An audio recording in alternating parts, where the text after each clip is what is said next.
আধ্যাত্মিক জগতে সকলকে জানাই আন্তরিক অভিনন্দন। আজ 15ই চৈত্র 1431 বাংলা, 29শে মার্চ 2025 ইংরেজি, শনিবার। আজ অমাবস্যার ব্রত ও উপবাস। অমাবস্যা থাকছে বেলা 4:28। এছাড়াও আজকের দুটো উল্লেখযোগ্য ঘটনা হলো, আজ খণ্ডগ্রাস সূর্যগ্রহণ, যদিও ভারতবর্ষে তা অদৃশ্য।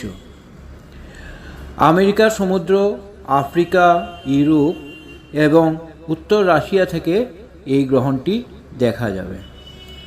ভারতীয় সময়ে এই গ্রহণ স্পর্শ করবে বেলা 2:21 আর গ্রহণ ছাড়বে রাত্রি 6:14।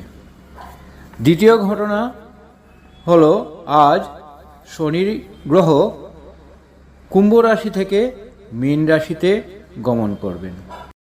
আজ রাত্রি 9:44 শনি গ্রহ কুম্ভ রাশি থেকে মীন রাশিতে প্রবেশ করবেন। এর অর্থ হলো মকর রাশির 7.5 শেষ আর মেষ রাশির 7.5 শুরু। অর্থাৎ এখন কুম্ভ রাশি, মীন রাশি আর মেষ রাশির 7.5 চলবে। ধন্যবাদ।